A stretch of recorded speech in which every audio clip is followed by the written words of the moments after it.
Lesike izindaba zo1KZNTV fundela usamukeliso wanqulunga angikwamukele mbukeli asikubhekele lezo ke ihamba phambili namhlanje. Undunankulu Unxusa Osonkontileka ukuthi ke basebenze ngokufanele kubulawe ingane Ikhishwa AMADIMONI kanti uhlalo EFF ugxeka ekubulawa kwekhansela. Undunankulu wesifundazwe KwaZulu-Natal usihlezi kalala usenxuseke Osonkontileka bazothola imisebenzi yokulungisa ingqalasizinda elimale ngesikhathi sezikhukhula ukuthi ke bawenze ngokufanele umsebenzi. Uzikalala usho kanje kade ethula ngokusemthethweni umklamo wesigidi zamarandi wokulungisa kwemigwaqo emikhulu ikakhulukazi ke lesetshenziswa nokuthuthukisa umnotho wesifundazwe eMbumbulu ngaphansi kwa Ward 100 eThekwini. Ziyaqhubeka inhlelo zikahulumeni wesifundazwe zokulungiswa kwengqalasizinda elimale ngesikhathi sezikhukhula. Uzikalala namhlanje ehambisana noNgqongqoshe eMnyango wezokuthutha bahambele eMbumbulu ukuyokwethula uhlelo la kuzoqala khona ukulungiswa komgwaqo nala abesenxusa khona ukuthi kulabo abazothola umsebenzi wokulungisa bengadlali ngemali ngoba lokho kuzokwenza uhulumeni aphinde abuyele emumva. Sifisa ukugcizelela ukuthi laba babosonkontraka abathola amathuba okukwakha abasebenze ngendlela futhi bazimisele. Iyaphoqa into yokuthi kuqala iproject uyathola isimiphakathi ingaphelile. Sizomonitha ukuthi le project ihamba njengoba ihleliwe. First phase wa 5 kilometers wenzeke ngokufanele and iphase elandelayo ibiplanwa ukuzisheshe uqala nayo uma siqeda lo 5 kilometers kube qhutshekwa. uNkonyeni uthabakujabulela kakhulu ukuthi noma kuzolungiswa lengqalasizinda kodwa futhi lokho kuzophinde kudale namathuba omsebenzi.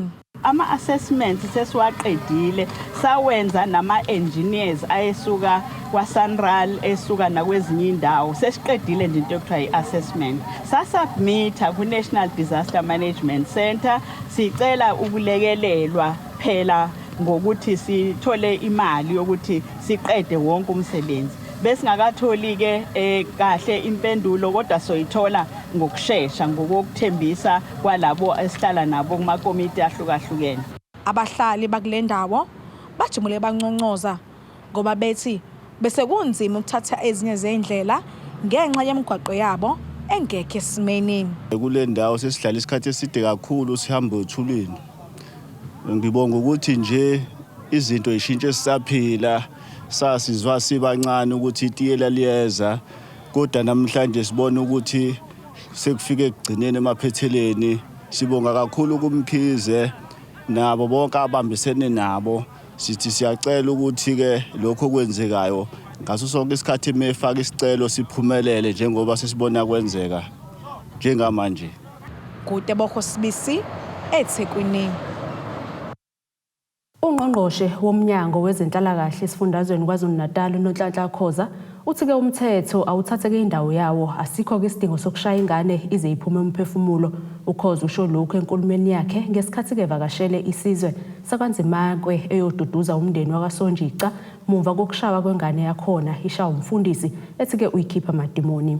Ungqongqoshe womnyango wezenhlalakahle esifundazweni KwaZulu-Natal uNonhlanhla Khoza uvakashele umndeni olahlekelwe indodakazi yawo ngokushawa ngesihluku umfundisi ethi uyikhipha AMADIMONI.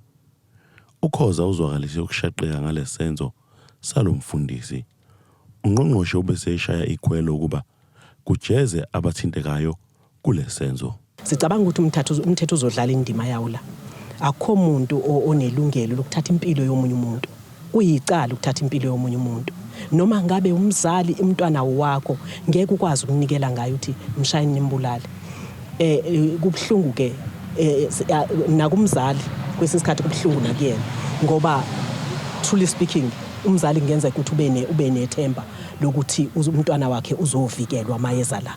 Kungenzeka kwenzeka izinto eziningi nami nje emqondweni wami ngiyazibuza ukuthi ngoba umzali ubekhona kodwa ke into ithi umzali ube nethemba kakhulu lokuthi umntwana wakhe uzosinda. Abantwana abawu4 abasindile ba removiwe basusiwe kwikhaya sababeke kwindawo nje safe as social development.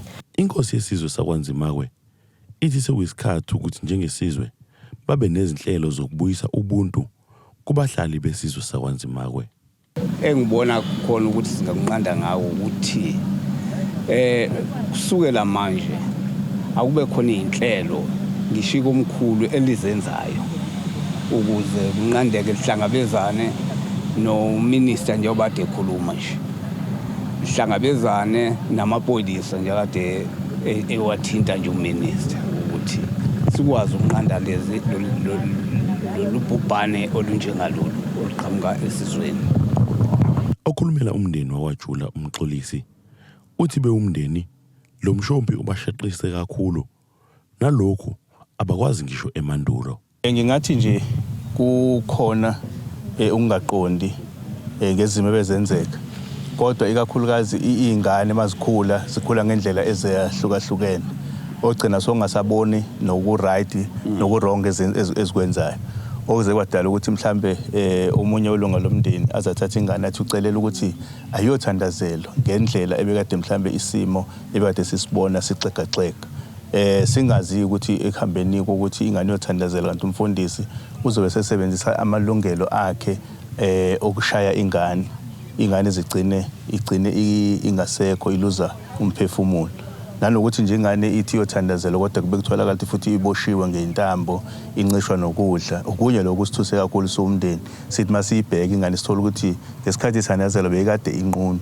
ingaqokile ngasenhle amabele ehlayele ngaphandle ukuthi koluni lokuthandazelwa lokhu sakubuka kuubulwane lokhu njengomndeni. Ezindabeni ze-1KZNTV kube uNkosikhona Shezi ngisogwini kwaNzimakwe. Uhlalo we-EFF esifundazweni kwaZulu Natal uVusikhoza usagxeke ukumiswa kwe-Morani Commission okuyiyona-ke eqhamuka nezincomo ezingenziwa ukulwisana-ke nokubulawa kosopolitiki kulesi sifundazwe. Lokhu kuza emva kokuba kudutshulwe ilungu laleli qembu ebeliphinde libe yikhansela kumasipala wesifunda uMkhanyakude uMxolisi Buthelezi. Ukhoza-ke ekhuluma nethimba lezindaba lu-1KZNTV uveza ukuthi konke-ke bakubeka emaphoyiseni ukuthi-ke babambe abenzi bokubi.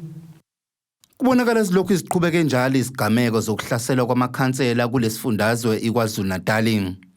Esigamekweni sakamuva kudutshulwe kwabulawa ikhansela le-EFF ebele kumasipala wesifunda uMkhanyakude uMxolisi Buthelezi. uMxolisi Buthelezi udutshuliwe isigameko senzeke ngethuba zasekuseni izolo. Kuyacaca ukuthi udubuleke walimala waphelela endaweni yesigameko ushaywe futhi abantu bebehamba ngemoto bedlula. Ngabe mhlambe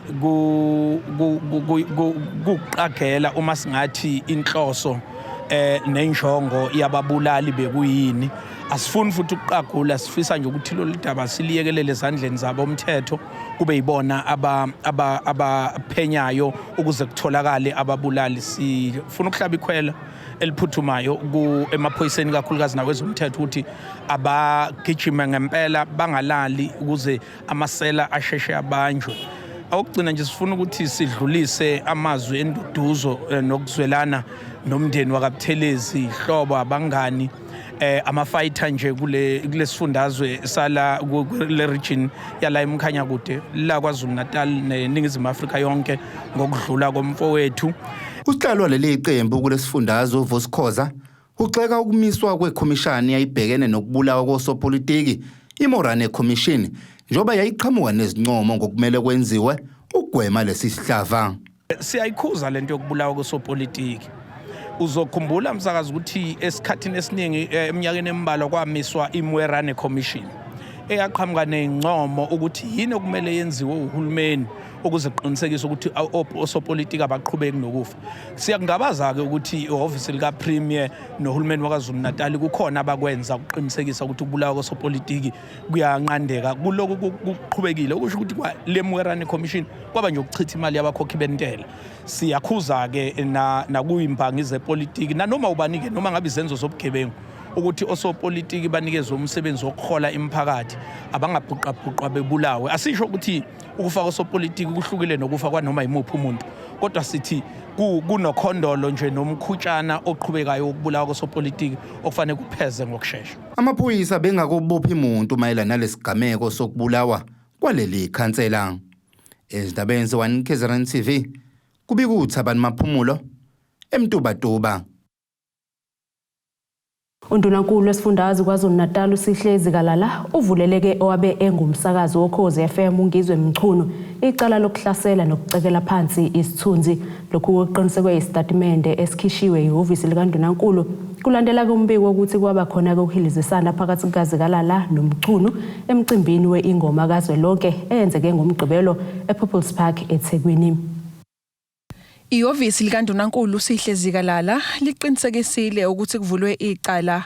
Singakuqinisekisa ukuthi uNdunankulu wesifundazwe saKwaZulu-Natal umhlonishwa uSihlezi Kalala ulivulele icala estation samaphoyisa eDurban Central kulandela ukuthi ehlukumeziwe waticelela phansi isithunzi ngumnumzane uNgizwe Mchunu emcimbini wengoma kazwelonke obulapha ngaphandle kwenkundla iMoses Mabhida Stadium izolo. Lokhu ke bekungakona okokuqala njengoba kuyaziwa ukuthi uNgizwe Mchunu usewakwenza insakavukela umchilo wesidwaba ukuthi ahlale njalo ethuka ngenhlamba eticela phansi isithunzi sikaNdunankulu. Umabaso uthe uNgizwe Mchunu ungene endaweni ebekuhlezi kuyo uZikalala ngaphandle kwemvume. Ubeqhubeka ke nalomkhankaso emva ukuthi engene endaweni abe lapho uNdunankulu ade hlezi khona nabaphathiswa abanye ade bekhona behambele umcimbi.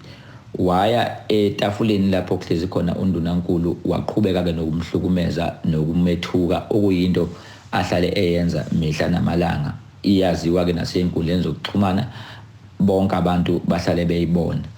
uNdunankulu ke bese suka emcimbini wawushiya umcimbi ungakapheli ngenxa yesimo sokuthi ubephatheke kabi ehlukumezeke kakhulu njengoba ehlale njalo engayishaya indiva izethuko azinikezwa uNgizwe Mchunu ukusa nemini nobusuku. Njengamanje ke uNdunankulu uthatha inyathelo zomthetho sebenzisa ke amalungelo akumthetho sisekelo ukuthi umthetho udlale indawo yakhe ngoba ngaphandle nje kuba uNdunankulu ubaba uyisakhamuzi umuntu naye unamalungelo. Imizamo yokuthola ukuphawula kwaMchunu ayiphumelelanga. Ubhaleliwe ezinkundleni zokuxhumana uWhatsApp waphinde washayelwa kepha konke lokhu akubange kube impumelelo. Ezindabeni ze-1KZNTV ngu-Ayanda Dube ngibika ngisimgungundlovu. Asike sisishelele eyitolo sizobuya siqhubeke nendaba zethu.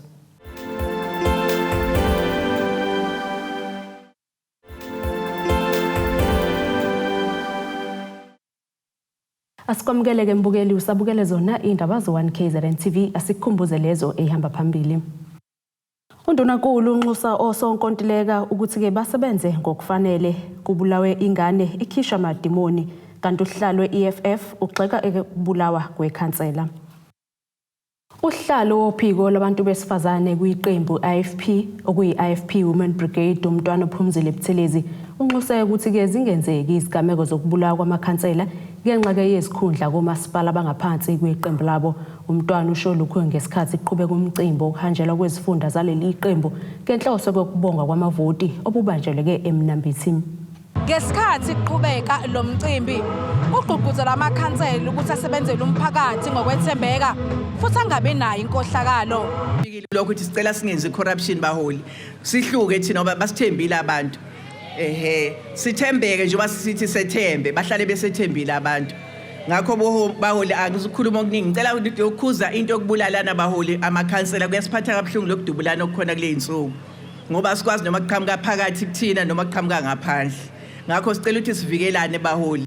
Okunye okuvelile ukuthi amathuba avelayo komasipala kube ukuthi iqala ngokubhekelela intsha kungaqashwa ngokwezihlobo. Amavolunteer eqembu enza umsebenzi obaluleke kakhulu futhi akukho umholi oyophumelela uma engenawo amavolunteer. Lokho ke kubiza ukuba siwanakekele njengoba sebephawulile abangaphambi kwami ngoba ukuphumelela kweqembu kulele kakhulu emsebenzini wawo. Ngiyanxusa nje namhlanje ukuba sibe siqala sinxenxa abanye abantu abasha abathembekile eqembini ukuba basilekelele nasezinkethweni ezizayo. Usihlalo waleli qembu kulesi sifundazwe Ubesegcizelela nokuthi abantu abasha awube ukuthi baba neziqu ezifanele ukuze bekwazi ukuthola amathuba emisebenzi komasipala. Siyazi ukuthi ocomrade labagcwele la eminyakeni eminingi bebebukela kuqashwana lapha kuqashwa ngepolitiki, kuqashwa ihlobo, kuqashwa intombi, kufanele kulala ukuze uthole umsebenzi, kufanele ugwaze ukuze uthole umsebenzi. Isikhathi salokho siphelile ngoba iqembu le-IFP liphatha ngokuhlonipha abavoti, liphatha ngobuqotho. Leli qembu kulesifundazwe liphethe komasipala abangu-29 ngokubambisana namanye amaqembu kwabanye omasipala. Ziyamazi umelusi, ziyamazi ushenge wazo. Ngutebogo Sibisi, ngibika ngisemnambithi. Umsunguli wenhlangano engenzi inzuzo iLesedi Hope Shelters uLesedi Badisang uthi-ke unentshisekelo yokusiza abantu abadonsa kanzima empilweni. Ekhuluma-ke neziko lezindaba uthi-ke njengoba engakabi nayo indawo yokusebenzela ephakele abantu abahlala emgwaqeni, wathatha-ke isinqumo sokuthi ahambele zonke izindawo esize abahlwempu. uLesedi uthi-ke akagcini kuphela ngokubaphakela kodwa kuphinde enze uhlelo lokubashayela omazisi ukuze bakwazi ukuba nenqubekela phambili empilweni. Umsunguli wenhlangano engenzi inzuzo iLesedi Hope Shelters uthi kusemqoka kuyena ukubona abantu abadonsa kanzima bejabulile. Lona wesifazane oneminyaka engama-28 uhambela izindawo ezahlukene ephakela abantu abayimihambima. Uthi wazibophezela ekutheni anakekela abantu abahlala emgaqweni ababalelwa ku-86 kanye nabantwana abangu-56 bonke abasuke beyimihambima njalo ngeviki.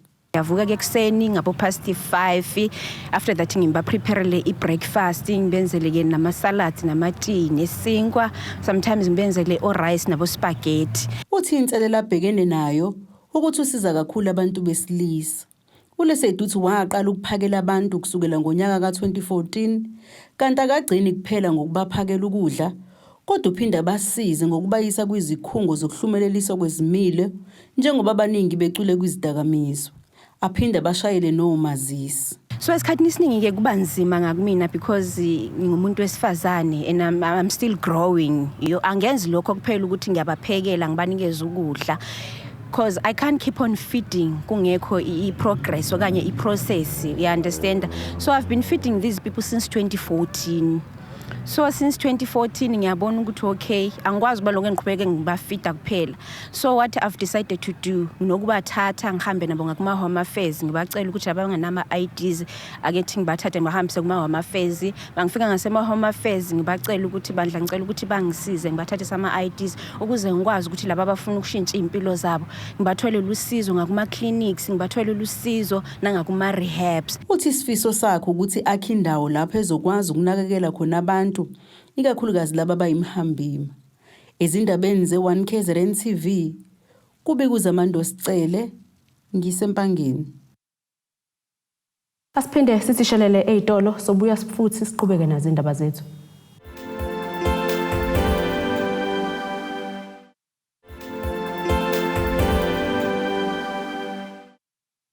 Asiphinde sikwamukele ke mbukelo sabukele zona indaba ze1KZNTV asikhumbuze lezo esithe zihamba phambili. Undunankulu Unxusa Osonkontileka ukuthi ke basebenze ngokufanele kubulawe ingane Ikhishwa AMADIMONI kanti uhlalo EFF ugxeka ukubulawa kwekhansela.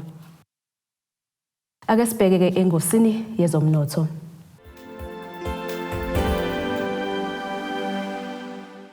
Irandi lakuleli liwu-15.33 maqhathaniswa nedola laseMelika libe u-19.25 maqhathaniswa nopondo waseBritain libe u-16.47 maqhathaniswa ne-euro yase-Europe igolide lona libe $1,855.09 i-ounce kuthi wona ongahluzwe wona ube $119.72 umphongolo. Ake sibheke ke engosini yezemidlalo.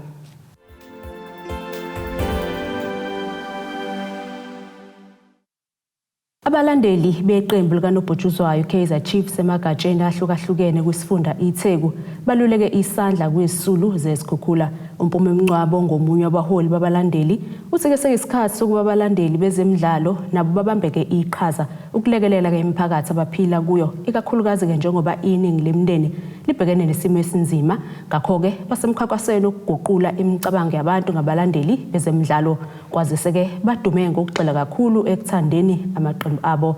Umncwabe usho kanjena ngesikhathi qhubeka lo mcimbi eThekwini ngempela sonto. Abalandeli beqembu leKaizer Chiefs ngaphansi kwesifunda iTheku babuthane ngokwehlukile njengoba bebe nomcimbi okunikezela ngosizo kulabo abasala dengwane behlaselwa zikhukhula. Omunye wabaholi babalandeli nobesekhaleni lokuhlelwa kwalomcimbi uthi ke basemkhankasweni wokuguqula indlela umphakathi obuka ngayo abalandeli bezemidlalo njengoba ke bedume ngokuthanda kakhulu amaqembu abo kuphela.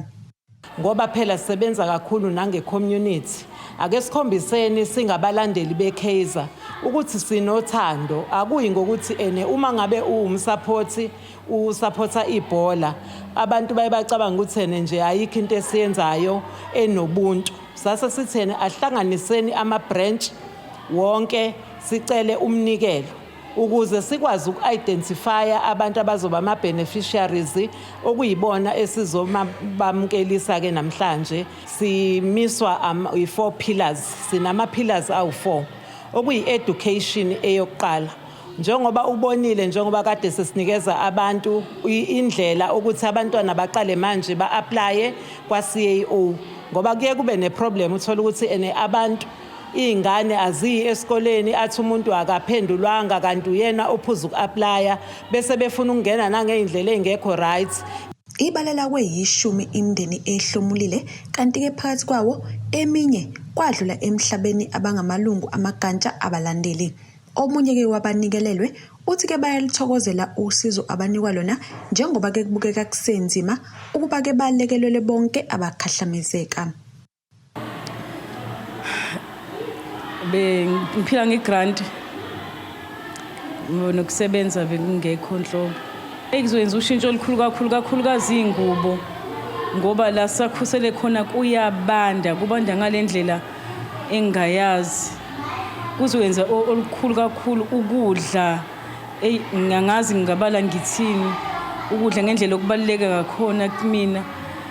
Bekubaluleke ngalendlela ukuthi bekithi noma ngicabanga ifinisha, kodwa ngithi ufuna ngiqale ngicabange esiswini eqala ukuthi ingane zami izophila ngani. Ngiyabonga kakhulu nje. Lo mcimbi ubuyethanyelwe naloyo ongumfowabo kaSihlalo waleli qembu uSiso Mutawung ekhuluma ke nethimba ukushayela ihlombe lokhu wanxusa ke nokubambisana emphakathini. Asizameni kakhulu not only ilento zama branch la khona nabantu la emphakathini ukuthi uxhasa uza kwenu awulahli next empeleni add more life and trust ukuthi there must be life ngoba lokho kwenzekile bokuntando kaNkulunkulu. Eyindaba enziwa KZNTV kube kuntombi khona Mvubu ngeseThekwini. Ake sibheke ke isimo sezulu esingalindeleka.